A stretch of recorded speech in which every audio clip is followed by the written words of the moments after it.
Hello and welcome back to Forza Horizon 5.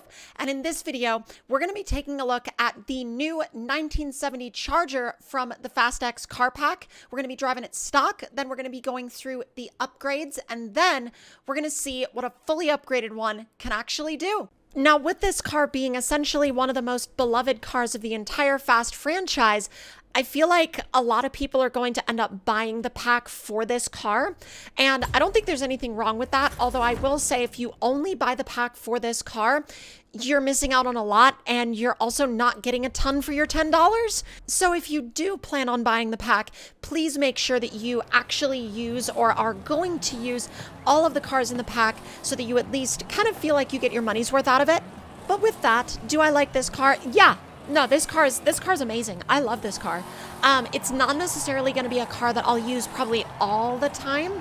However, it is a car that I could definitely see myself using, if the situation, I guess, happened to present itself.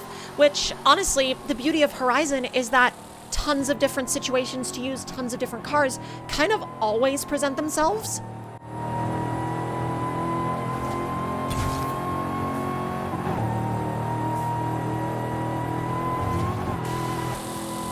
And as I'm sure you heard there, the supercharger sound in this car is obviously really, really good, although I don't know if it's quite as good as the one in the Hellcat Charger, the Hellcat wide body that we recently also did a video on. Now, it's not that I don't necessarily think that this car doesn't sound good or doesn't have an incredible supercharger sound. It's kind of more along the lines of the fact that I just think the sound of the supercharger in the Hellcat just sounds kind of that good that you have to end up, I don't know, it's like I end up thinking about that car even when I'm driving this one. So honestly, I'll let y'all be the judge of whether or not this one has a better supercharger sound than the other one, or if you even care which one has a better supercharger sound. I mean, they both sound great. They both sound wonderful. So at the end of the day, it's entirely up to whatever you want to use and whatever you think honestly sounds good, because that's the beauty of Horizon, is that you can just drive whatever you want. However, as I'm sure you already noticed, it does not have a lot of steering angle in the way that the game gives it to you from factory, or rather from the auto show. The steering angle is kind of bad at best, so I would recommend just kind of avoiding this car if you're planning on grabbing it out of the auto show and drifting it. I mean, you can. Just know that you're going to be extremely steering angle limited, and the newer Charger, the newer Hellcat, has so much more steering angle than this car does that it's honestly like a genuinely massive amount of difference between the steering angle you get in this versus the one that you get, or the amount that you get in the Fast X Hellcat. Although I don't really think that this thing was intended to be a drift car to begin with, or at least I'm sure you could make it one if you really went in and messed with everything in terms of the tuning, and it would also come down to whether or not you wanted to make it a style-based rear-wheel drive drift car, or a more scoring-focused, points-focused, all-wheel drive kind of drift adventure car, which I feel like a lot of people are not necessarily quite as into those as they once were, because sure, there's definitely people out there that still go for massive drift scores, but I don't necessarily feel like that's quite as big of a thing as it once was. However, I could also be very wrong on that, so if y'all have any opinions on whether or not you actually still do drift adventure, or if you build cars specifically to get high scores in drift zones, like all-wheel drive, and like drag tires to make it slide easier and things like that, I don't really know if that's as much of a thing or as big of a thing as it once was. However, let me know if that's something that you still do. Post it in the comments below. Now, as you can very easily see here, this thing doesn't really come with much in terms of available engine upgrades, but with just a block upgrade and 2 supercharger upgrades, it gets pushed to over 1,500 horsepower, which is absolutely monstrous for this car, and it's also just genuinely wild to see something do that in so little upgrades, There's no engine swaps available for it, obviously, and that seems to be a theme with these Fast X car pack cars, although I kind of get why they do that, because it depends on, the way these cars were in the film, and I think they want to preserve that. But at the same time, I could still see some people being I guess, frustrated or annoyed, or maybe express their frustration that they might not be able to put, I don't know, XYZ favorite engine in one of the cars. I guess it's kind of one of those two-way streets that you're always going to have when a car doesn't necessarily have the option to be engine swapped, because I think a lot of Forza players are so used to being able to swap a plethora of engines into almost whatever car. It almost ends up being sort of the oddball situation when you have a car in a Forza game, especially a Horizon game, that can't be engine swapped. Now, I'm not saying that, there haven't been other cars before in Forza that haven't been able to be engine swapped, because there have been quite a few, although they are definitely more rare than cars that do come with the option to have engine swaps.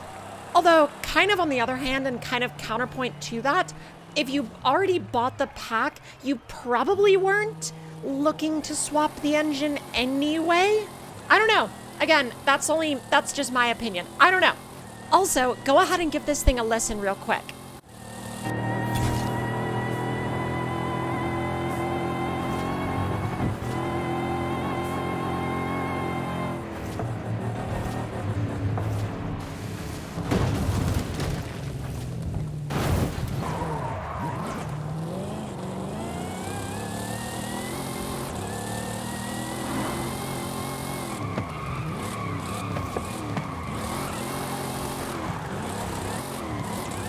It definitely sounds good, although I'll definitely also say, I've said definitely too many times, but I'll definitely say, there I go, doing it again. Okay, all right, I'm just gonna go. But no, anyway, this thing does sound really, really good, although it's pretty much just a turned up version of what you had stock that revs up a little bit quicker and sounds maybe a tiny bit louder. So it's not really all that big of a difference at the end of the day. I mean, if you're looking at this thing from the sheer standpoint of wanting a different sound after the upgrades, you're not really going to get much. Although if you do go into it knowing that you're not really going to change the sound all that much, you're going to be entirely fine with the experience that you get here, because it's essentially pretty similar to upgrading any other standard or stock engine in Horizon 5 in just about any other car, especially any other V8 powered car. Now, heading out onto the highway, I decided I didn't really want to bother doing a top speed run going up the hill, because doing a top speed run going up the hill is honestly kind of silly in my opinion, because you're not going to get anywhere close to the potential of the car. You're going to get that when you're coming back the other direction, so I decided to just slide this thing all over the place. And it honestly turned out to be a lot of fun. Now, in terms of how this thing is to slide, because it's on a really odd setup right now, it's on drift tires, but not drift tires, drift suspension and drag tires, but it's still rear wheel drive, because I wanted to kind of have an odd in between, because I wanted to be able to do stuff like this, but I also wanted it to be able to hook up when I was going down the highway. So kind of my middle ground was throwing drag tires and drift suspension on the car. And whether or not it actually turned out halfway decent, I'm still kind of back and forth on it. I did spin it though. And I didn't spin the Hellcat Charger when I did the same thing in that. So you can kind of be your own judges of the scenario. I spun this car out multiple times on multiple suspension setups, so it honestly just might not be the best for this kind of thing in general. It's also that random traffic jam completely out of nowhere. There was nothing in front of it minus what? Like a random Ford Fiesta.